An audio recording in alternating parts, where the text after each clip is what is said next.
Hey, what's going on, everybody? It's your boy Skip, aka Skip and Tosh here of the Sacktown Breakdown. We got another game to break down. We got ourselves a W, which we didn't expect, especially on after a back to back and going down and playing a Los Angeles Clippers team with especially everything that has been going on, with Kobe Bryant and everything. Everybody's still emotional and pretty raw over it, and I personally figured that the LA teams down there probably still pretty inspired, and with us getting blown out by the Thunder just 2 nights ago, that there wouldn't be much hope for this game to even be competitive, let alone winning it. But my Kings, they continue to baffle us in good ways and not such good ways. But we got to win. 124-103, Los Angeles Clippers. We won't waste too much time. Let's just jump right into it. De'Aaron Fox had an incredible game, 34 points, career high. This is with no overtime. Lou Will. Oh wow! And interesting enough, guess what? He made it on four. He made it in 24 shots. Wow, it's just what a trip. But yeah, so 14 for 24 from the field, 3 of 4 from three. 3 of 5 from the free throw line. He still didn't get to the line enough, and he missed 2 free throws, and they were free throws that hurt too. But anyway, Lou Will, 22 points, and Dwayne Dedman, 11 rebounds. Davica Zubats, 10 rebounds. Fox had 8 assists. Lou Will had 6. Dwayne Dedman had 4, and Montrezl Harrell had 3. Another thing to preface. Kawhi Leonard did not play in this game, but Paul George did play in this game. And I know that's interesting that as Lou Will is an incredible scorer, obviously, prolific scorer, but yeah, he led the team in scoring while Paul George did not. So that's already an indicator that the ball kind of bounced in the Kings' court. I'll let you count the entendres. I should be ashamed of myself. Anyway,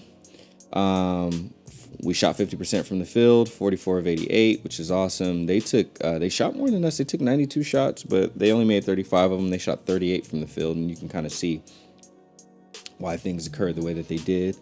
Of course, we shot 51% from three.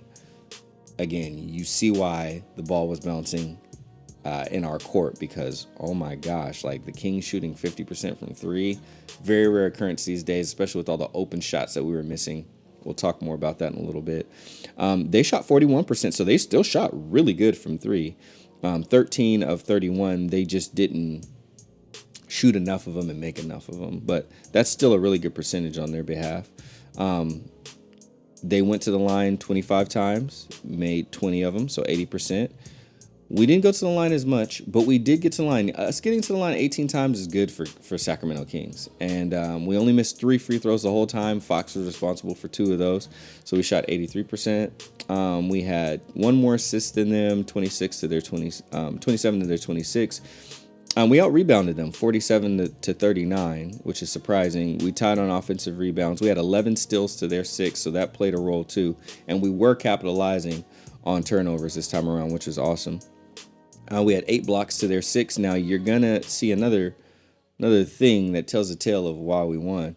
They had 15 turnovers, which is not excessive, not too much, but we only had 10. We really took care of the ball, and that's part of what led to us taking the W. And you could see that we were not favorites at all. 17% of people thought that we could win. And all those people must have been Vegas people, the people that know, because I sure as heck did not believe that would have been the case. Of course, we can do the game, the breakdown. They outscored us in the first quarter, 28 to 33, but then we came back 36 to 14. That's crazy. They outscored us in the third, but we were still up 21 to 24, and then finally we put them away 39 to 32 in the fourth, and that was pretty much that. We'll look at their stats. Landry Shamet in his 31 minutes, put it down, 15 points. 5 of 8 from 3. Landry Shamet is a deadeye.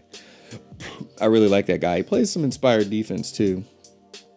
Patrick Beverly in his 24 minutes had 11 points. He was 3 of 4 from 3, so Pat Bev putting it down from three-point land. Had 5 assists as well. Had 1 steal and 1 block.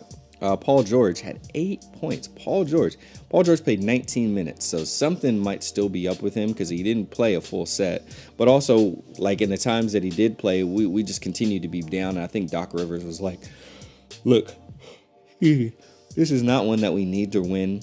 No one will think anything of us for losing to the Sacramento Kings at home, especially with as terrible a record as they have. They'll look at it as a fluke. And there's no reason for PG to be any more hurt than he already is. I guess he's still dealing with some nagging injuries. So we'll only play him 19 minutes, and we'll let the people people will look at the numbers, and the people who know. I'm one of the people who know. That's why I'm not making a big fuss about this win either. We'll talk about that a little bit more in a second. But Paul George did have 4 rebounds. He did have 4 assists. He only turned the ball over one time. Zupac's kind of hurt them. He wasn't scoring a lot. In his 21 minutes, he had 5. He usually does better than that. He's a pretty efficient player with the time that he's given. 1 of 7 from the field, and that's what hurt. He did have 10 rebounds, though, which helped him out, and 3 assists, 1 steal, 1 block. Mo Harkless, also someone who didn't show up on the stat sheet too much. He started in his 23 minutes, only had 4 points.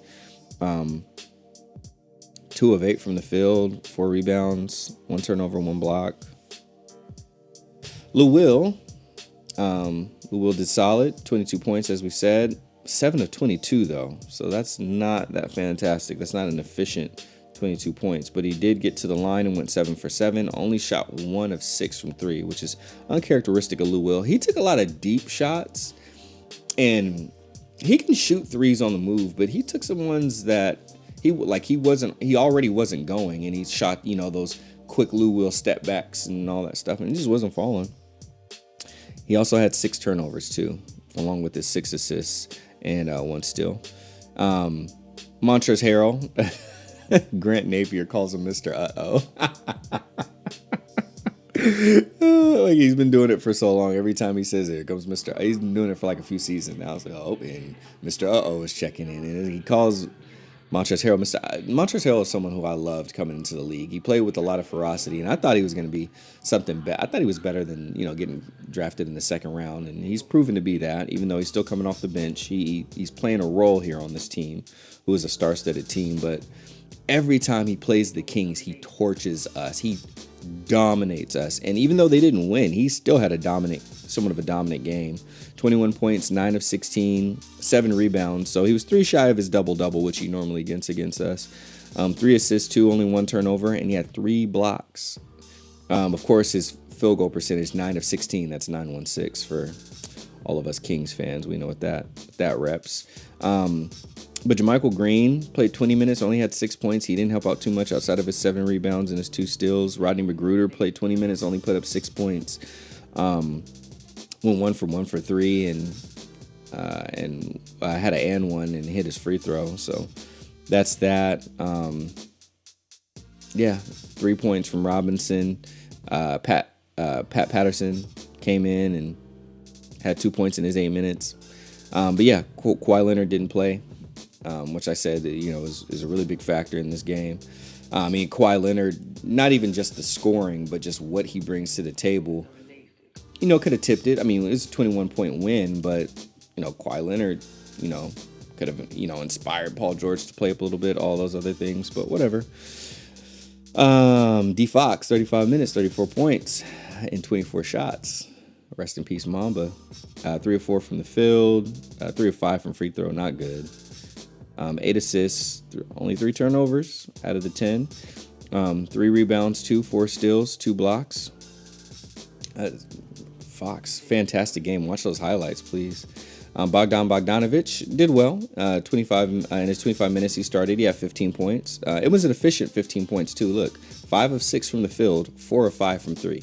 That's an efficient 15 points. I would have liked him to be a little closer to the 20-point area, especially since he's starting. But Fox was on fire, so you roll with the hot hand.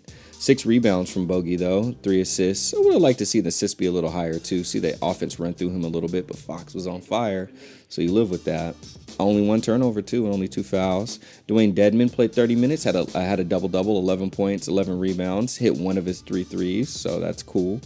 Had 1 assist, had 1 turnover, but had 4 steals and 3 blocks. Dwayne Dedmon was playing the type of defense that we have been wanting to see out of him since we got him. What he got billed as is what we got last game. Harrison Barnes in his 31 minutes only had 6 points. We're not playing through Harrison Barnes really. Even he was a plus 20, and that's just I hate plus minus, but he did help us on the floor. He was playing some really good defense, really, really solid defense. Grabbed some important rebounds, even though it wasn't that many. It was only 3, but he was doing all the right things. It's just we don't utilize Harrison Barnes properly. We're like, play defense and rebound if you can, but he can get us buckets down low and stuff like that when we need him. We need an inside-out game. And he's the one that can get buckets on the inside. He's probably one of our best inside-out players. Him and I'd say Bogdanovic are easily our best inside-out players, and we still don't utilize, Bogey gets more minutes and Harrison Barnes gets good minutes. I still don't think we utilize them properly, but they continue to be parts of the team that when we do win, they're usually contributing. Buddy Hield, 26 points. He was our sixth man, came off the bench, was 7 of 14 from the field, which is perfect, 19 points. 50% from the field, 5 of 11 from 3. That's awesome.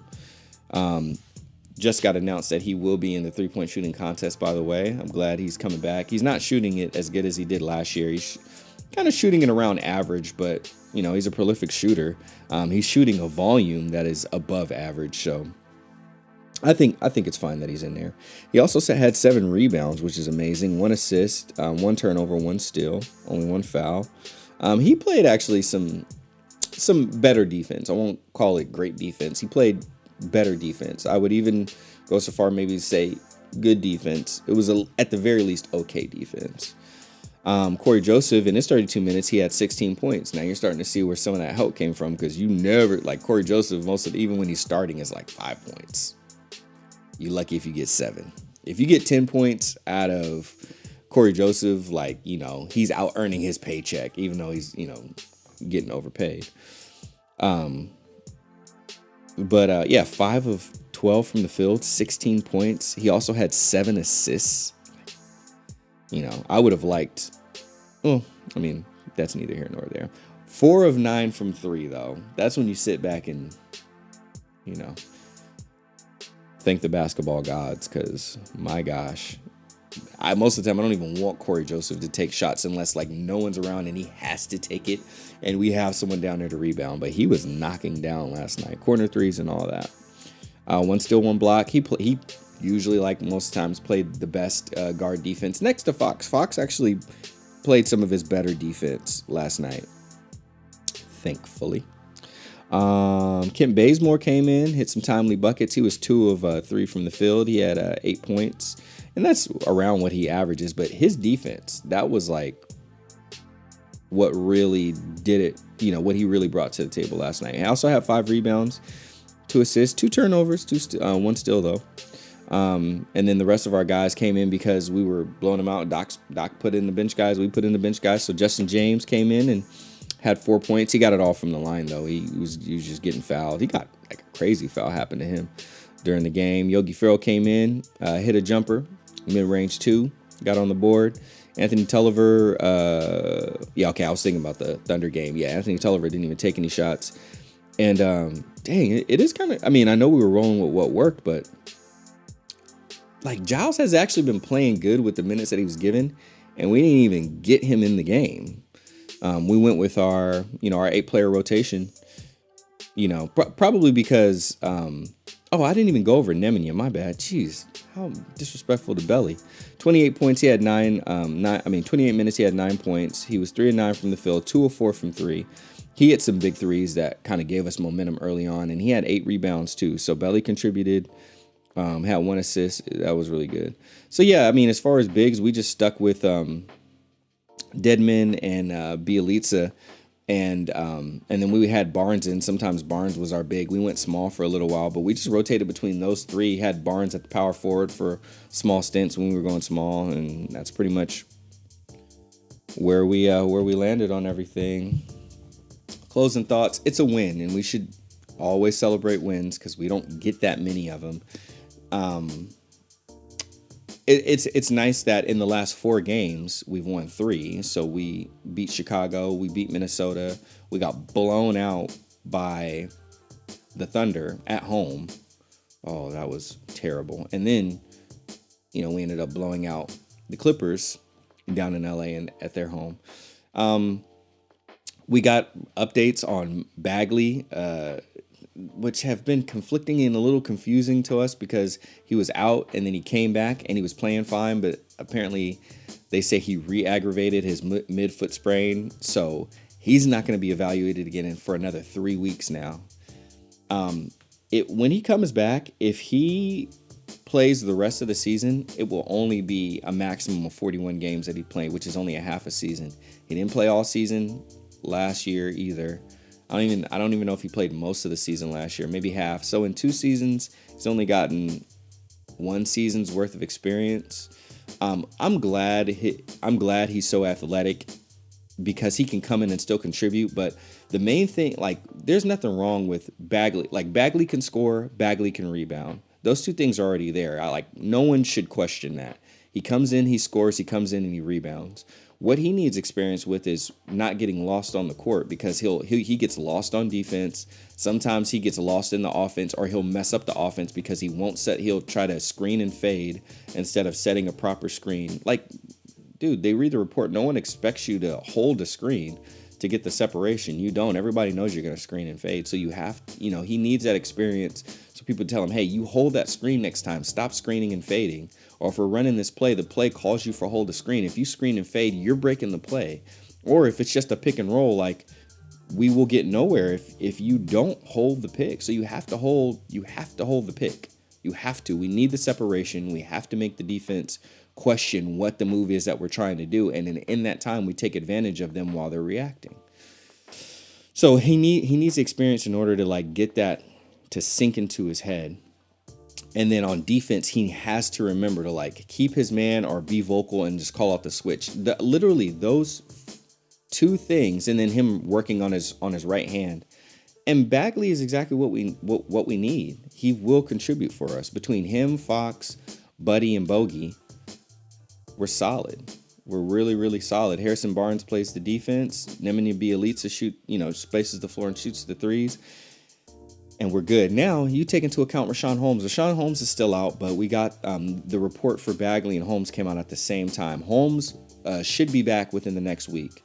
They hope to get him upgraded to basketball activities in the next few days. And then after he goes back to basketball activities, as long as his shoulder is holding up from the shoulder strain he suffered, then he's right back in. And we could really, really use him. And honestly, with him, I hope that we sign him back up too. I just want him to get more reps so he can keep playing with the team and we can build something. Because I would really love Fox and Buddy or Fox and Bogey. Really, I would love Fox and Buddy. It'd be nice if Bogey can be our 6th man. But Fox, Buddy, Barnes, Bagley, and Holmes. That's good talent in your starting lineup. And then I'm fine with bringing Nemanja off the bench or I don't want to teeter-totter. You want to have consistency in your starting lineup, but I'm fine with bringing Bjelica off the bench at that point. He can be our 7th man. Bogey be our 6th man. He can be our 7th man. So, and then Harrison Barnes holding down the 3 spot, And then Kent Bazemore, I know he's an expiring contract, but I'd be interested in signing Kent Bazemore up for some small money and, him being, I'd rather give him the minutes than give Corey Joseph the minutes, even though Corey Joe's going to be here for a little while. But having him be our 8th man, come in and give some shooting and some inspired defense, at the guard position would be great. I think that'd be good. But the tough thing is we have to keep in mind, y'all, the Warriors are going to be good because Steph and Clay are coming back, so they'll be good again. They might not trade D'Lo. They might keep him. And I think it would be good if they can train him to get a big. But if they keep him, then that's another shooter coming off the bench as a 6th man, which is lethal. They can find a big man in free agency. Someone will want to go there and play. I'm not worried about that part for them. So they're going to be good again, too. Phoenix is playing better. Devin Booker, they got Ayton back, and then everybody's getting their chemistry. And, They got a good coach, and they have Ricky Rubio. I think that's still a solid pickup from them at point guard. So I think they just need Kelly Oubre is playing really solid, even really good if you want to say, or I'd say good. But so they're going to be a team to compete with. It's not going to be like we can just breeze in and take it. The Pacific Division is going to be, I mean, think about it. The Lakers, the Clippers, the Warriors, Phoenix, and us. It's easy to peg us at the bottom. Even I wouldn't say, like it's not going to be easy for us to get back up in there. We're going to have to fight like heck, and we're going to have to beat the crap out of other, the East Coast next year if we want to get into the playoffs at all. But we're not getting into the playoffs this year. The Grizzlies are playing too good. John Moran is incredible. The Blazers are fighting, and they're going to try to get in. The Spurs are still right there. And Zion is back now for the Pelicans. So now they got a Zion, and Lonzo Ball is playing better. Still not shooting free throws well enough, but playing way more confident, finding guys, hitting threes. So yeah, man, and that's all in the West. So it's just gonna be real rough for us. We easily are the team pegged at being at the bottom next year, along with Minnesota. But if Minnesota gets some pieces with the way that Karl Anthony Towns, how talented he is and how he can shoot and space the floor, and he's a force down low, they could be right back in the discussion. But I think next year, if we don't figure this out, and if especially Luke Walton doesn't figure out these rotations and how to properly use these pieces, then it's going to be Minnesota and then us and then probably Phoenix, and you go on up from there. I think Portland will probably get somebody in free agency. And if anything, Yusuf Nurkic will finally come back, and they'll be fine. And they got Whiteside, so I think they'll be just fine. But I can't say that for us. No one's coming to save us in free agency. If we don't figure it out, we just don't figure it out, and it'll be 15 years that we haven't been in the playoffs, and that can easily turn into 16 years. And I don't think it'll go past 17. I'm calling 17 the cutoff. I think by then Fox will be too much of an all-star. Bagley will be healthy and will know enough and be too much of a force. Buddy Hield will still be shooting lights out and hopefully better at defense. So I'm drawing the cutoff there. We'll probably need another small forward by that time. Harrison Barnes will be getting up in age, probably still be serviceable, but maybe a little slower. We'll see. Anyway, thanks everybody for tuning in for the breakdown. It's another Kings win. Let's celebrate it. Let's take a look at who we play next, because I'm actually not sure who we go up against next. We can look at that together. The schedule. Next we play. Okay, so we don't play again until February, which is right around the corner.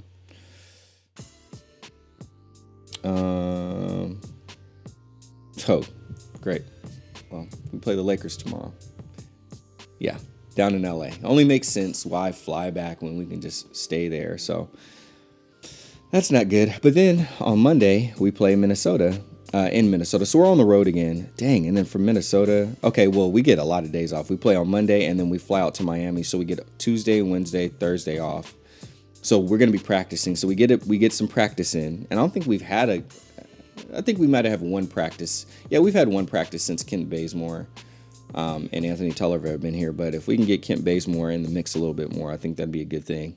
And yeah, we're not back home again until February the 10th, where we play Milwaukee. We play the Bucks again at home.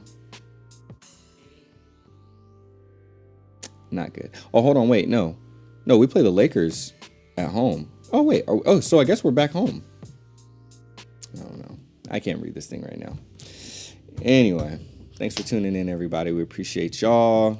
We'll be bringing you more breakdowns. I found the game for Miami. I found the video. I recorded it and it just disappeared, and that's why I didn't put it up. But I found it on my desktop, so I'm gonna upload that too. So there'll be another breakdown of that. And I think with that we would have covered all the games except for like a handful of like 4 games that I missed, which were all L's.